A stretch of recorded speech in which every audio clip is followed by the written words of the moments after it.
Thanks, Can. Taoiseach, why have your ministers, Paschal Donohoe and Simon Harris, refused to provide the funding necessary for the restoration of staff salaries in Section 39 health sector organisations? Unlike colleagues often doing the very same job in Section 38 and the HSE itself, health workers in the 1800 Section 39 organisations have been discriminated against and denied pay restoration under the Lansdowne Road Agreement. Now, 3 weeks ago, I hosted a Dáil briefing by the two largest Section 39 organisations in the country, the Irish Wheelchair Association and Rehab.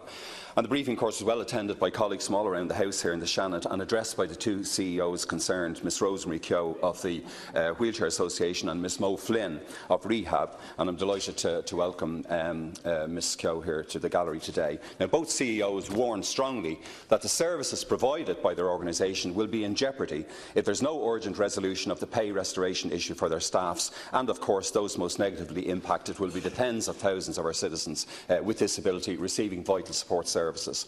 The Irish Wheelchair Association, of course, its headquarters is in Clontarf in my own constituency, delivers 1.17 million hours of assisted living services to almost 2,000 people, and it employs 1,500 people in providing assisted living services, and is the largest provider of these services in Ireland, has about 20,000 members all around the country, Taoiseach. Ms Keogh succinctly informed us 3 weeks ago that if you work as a home support worker with a Section 38 organisation or the HSE, you'll receive the Lansdowne Road pay increases, but if you do equivalent work with the Wheelchair Association, the state doesn't recognise your right to seek pay restoration, even though you're carrying out the exact same tasks. And Ms Mo Flynn of Rehab, which provides a similar level of services, highlighted the difficulty for Section 38 organisations in retaining skilled staff, given that Section 39 staff are now earning approximately €120 less per month than those doing the exact same job in the 44 Section 38 organisations and the HSE. And contrary to what Minister Paschal Donohoe, Minister Simon Harris and Minister of State Finian McGrath have been saying,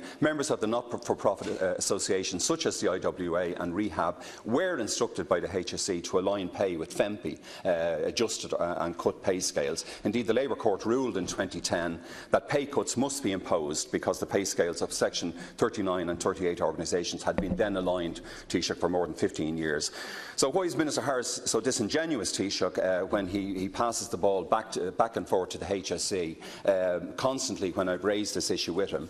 For the IWA, for the Wheelchair Association, meeting the 1.34 million needed for pay restoration under Lansdowne Road this year, or the 290,000 needed for last year, is simply impossible without HSE and state support. And indeed, SIPTU Trade Union has rightly taken the matter to the Workplace Relations Commission for adjudication, and the WRC has suggested a conciliation conference. And SIPTU, of course, also tried to recently raise the plight of Section 39 workers in Lansdowne Road too. So will you now support a process, Taoiseach, for the full restoration of these salaries for this dedicated and highly valued workforce who enable our citizens with disability to live independent and satisfying lives? The funding was supposed to be, by the way, in the 2017 estimates. We're now hopefully looking at the Budget Oversight Committee, but you need to take action in this regard for the tens of thousands of our citizens with disability. The workers concerned, Taoiseach, of course, they are people who get up early in the morning, work hard all day. Taoiseach. The fundamental difference, Deputy, between you and I know this, but perhaps everyone in the House wouldn't be as familiar with these issues and the Health Act. The fundamental difference between people who work for a Section 38 organisation and a Section 39 organisation is that if you work for a Section 38 organisation, you are a public sector employee. You're effectively a public servant, and therefore you have all the pluses and minuses that come with that. Pluses like a very good public sector pension, minuses that arise from the various restrictions that are applied to hiring and firing in the public sector, and also pay reductions and pay increases where they arise. People who work for Section 39 organisations are not public sector employees.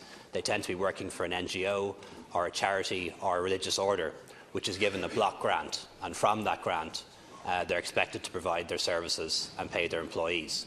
And that is the difference between Section 38 and Section 39. It is not the same but not dissimilar to a company, for example, receiving a contract and with the money they get for that contract having to cover their costs, provide their services and employ their staff. But it certainly is not acceptable for any organisation that has had its budget increased to be reducing the services that it provides to its clients. And I would take a very dim view of any organisation reducing services to its clients where its budget has not been reduced. Yeah, well, thanks, Can. Well, Minister, or Taoiseach, you've just repeated the old mantra. You and I both know the distinction going back to, I think, the 1953 Health Acts. But the reality is, as I said, that the Labour Court judged in 2010 that the pay scales of both the similar type jobs in Section 39 and Section 38 had been then aligned for 15 years, and those workers did take a massive hit, like the rest of the public service sector workforce. And I think it's a foregone conclusion, therefore, because there is this precedent that the WRC will rule, indeed, that Section 39 workers are entitled to increases under Lansdowne Road. So, therefore, it's a question of when, not if. And you, I believe, now, Ministers Harris and Donoghue, you're placing vital services in jeopardy. Because of the fact, obviously, that by withholding funding from the organisations which would have went to provide those necessary services.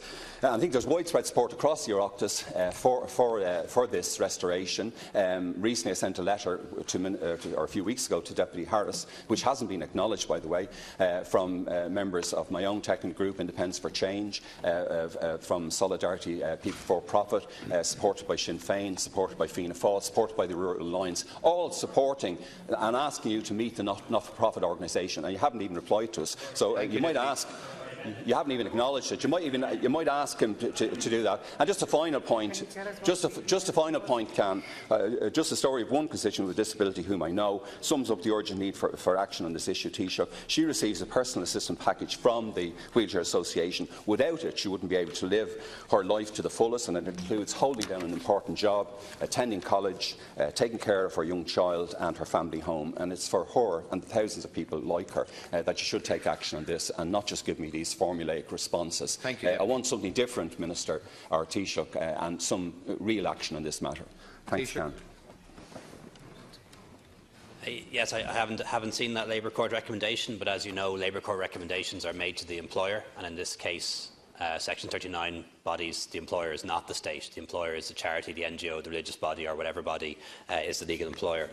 With regard to pay restoration, staff in Section 39 agencies were not subject to the provisions of the public service agreements or the FEMPI legislation, which impose pay reductions. I am informed that a dispute resolution process with the HSE was entered into by both the Irish Wheelchair Association and Rehab, and significant progress has been made on issues which is recognised by both sides. They have now agreed to a separate WRC process to deal with the pay restoration issue. So I believe this matter can be resolved at the WRC in the normal way. On foot of this process, the Director-General of the HSE has now given a derogation to both the Irish Wheelchair Association and Rehab to reinstate in full their funding levels. Thank you, Taoiseach. Can we move on? Deputy